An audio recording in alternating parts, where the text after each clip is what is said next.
First, director and writer Maggie Kong thought of the idea for K-pop Demon Hunters because she wanted to create a movie that was set in Korean culture and acts as a love letter to K-pop and her Korean roots. So, she researched mythology and demonology in Korean culture and thought that a story about it could make an animated movie visually unique from what we've seen in mainstream media. She told Animation Magazine, "I've also always wanted to do a group of amazing kick-ass women." Production designer Helen Chen draws these amazing, beautiful female superheroes who are not overly sexualized but still very strong and feminine. I thought about a daily job that they could do, and K-pop just came to mind and became the pitching point of the movie. 2. Maggie Kang's other main objective was to portray women in ways that she's always wanted to see women portrayed, especially in a superhero movie.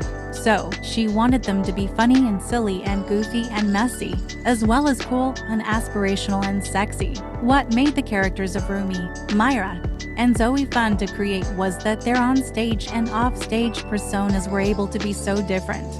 While they are a polished and united group on stage, they are able to be flawed behind the scenes. 3.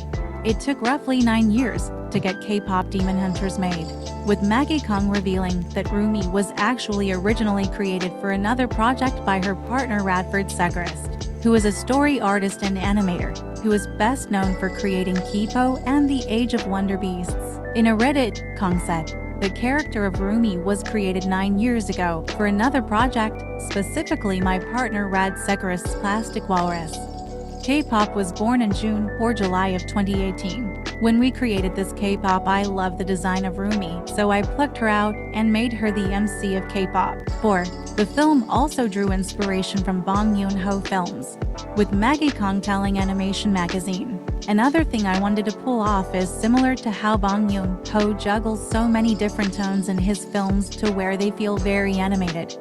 They're very comical, but they're very dark. And so we try to do that in our film." 5. For Huntrix, early inspiration for their character designs and music came from 2NE1, Blackpink, ITZY, Twice, and more. The film worked with the Black Label, a South Korean record label founded by Teddy Park and Kush on the music. So naturally their recording artists, like Blackpink, were big influences for Huntrix look and sound. Maggie Kong told Mashable, "Teddy and the team really wanted to create something new, with its own sound and identity. I knew I wanted the girls to be tough. They're not just idols, they're warriors. That alone gives them a different energy." 6. As for the sajaboys, the team drew inspiration from Tomorrow X Together, BTS, Stray Kids, ATEEZ, Big Bang, Monster X, and more for both the look and sound of the band, but also the fans who become infatuated with the group. Speaking to Forbes, Maggie Kong said, "There are many more that served as inspiration both in and out of K-pop, but they all follow the same archetype. There's always a muscular one who shows off their ABS one who was the romantic type, and the baby of the group." 7. For the Saja boys, while they all have their own distinct styles, they actually all share the same CG body, except for Abby Saja, because he's a little bit bigger. According to Maggie Kong, she added, "We bulked him up like 20%. 8. Jinu does have his own distinct look from the rest of the Saja boys, and it was inspired by K-drama actors Cha Yoon-woo and Nam Yo-hyuk. The goal was to have Jinu have a very classic Korean look, which was why they gave him dark hair. 9. Meanwhile, Korean model and So Yeon was the inspiration for Myra, who is the more fashion-forward character of the trio. Unlike with the Saja boys, where they all look relatively the same, Maggie Kang's objective for Huntrix was that they all have very different looks from each other. Kong told Forbes, "Even with the way we animated them, they are distinct. With their smile, you'll notice Zoe has more of a heart-shaped mouth when she expresses herself. We wanted Myra to be long and lean because I love that look on a woman. I think that's so beautiful. With Rumi, we leaned into a very classic, beautiful Korean look." 10. Early inspiration for how the Demon Hunters used music throughout generations came from Maggie Kong and co-director and co-writer Chris Applehans being inspired by traditional Korean Maday dancers, who were women who performed protective rituals. From there, everything opened up. It gave us a foundation for the girls' identities, their costumes, the mythology, even the stage visuals. And with the sajaboys, we had fun playing with the idea of a dark, seductive boy band, literally demons in disguise, Applehans explained to Mashable. 11. The design for Jinu's tiger, who has affectionately been named Derpy Tiger, was based on Minhwa. According to Maggie Kong, Minhwa is a traditional Korean folk art, which was big during the 17th to 19th centuries during the Joseon era. The paintings were a symbol of hope, prosperity, and well-being, which often used bright colors. The Hojakdu genre notably specialized in images of tigers and more. It's very goofy, and that is the reason why we call him Derpy Tiger. Those drawings are very derpy. He's always whaley-eyed and weird-looking, Kong told Salon. Kang's husband, Radford Secrist, was the lead animator for Jinu's tiger. He also told Salon, I would say 90% based on the Minhwa artwork, which was incredible to reference, and 10% is our cat. 12. There are a few Twice Easter eggs hidden throughout the film. First, you can spot Twice listed on the charts when Bobby pulls out his phone. You can also see Twice and Mia posters in the hallway backstage at the Idol Awards. 13. While writing and creating the songs for the sajaboys, Chris Applehans told Mashable they purposefully wrote songs that were super catchy, but slightly hollow, to emphasize that they are the demons in the story.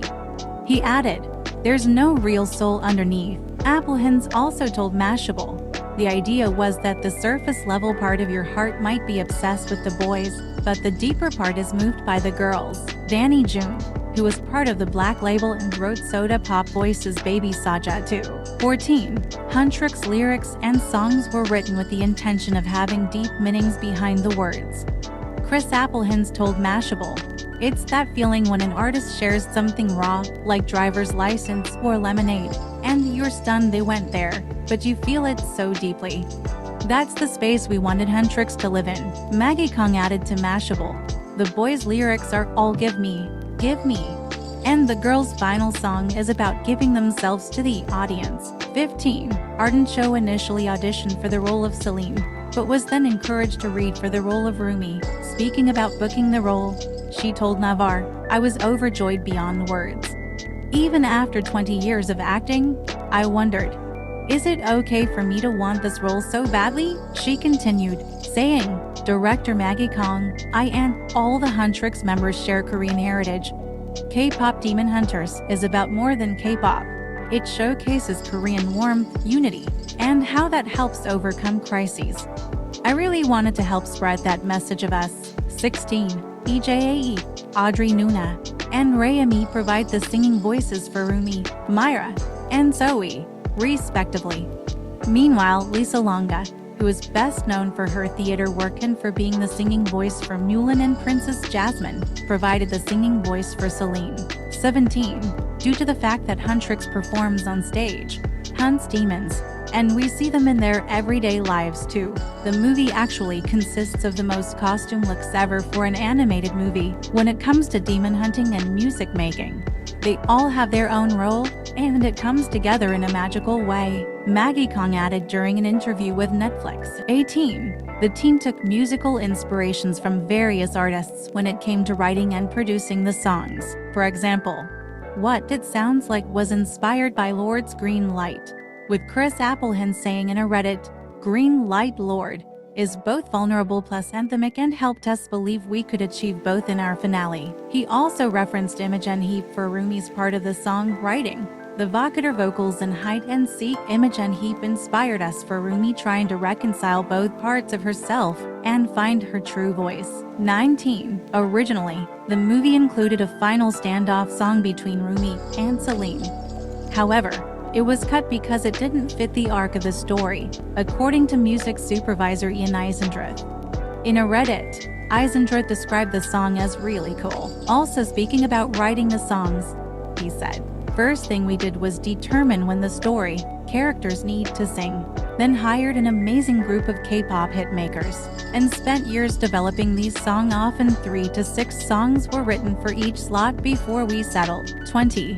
Due to how expensive it can be to animate an entire movie, the full choreography for all the performances doesn't actually exist. The only parts that are choreographed are what is shown in the final film. In a Reddit, Maggie Kong explained, "We do not have full choreography. We only have it for the sections that are seen on screen. Again, budgetary reasons what we don't see. We do not pay for LOL." 21. And finally, the soundtrack has led to 7 hits on Billboard's Hot 100, with Golden reaching a peak of No. 6 on the chart as of July 21st. Huntrix also hit No. 2 on the US Spotify charts, surpassing Blackpink as the highest charting female K-pop group. And the Sajaboys Your Idol topped the US Spotify charts, surpassing BTS as the highest charting male K-pop group. Subsequently, Golden will reportedly be submitted for Best Original Song consideration at the 2026 Oscars.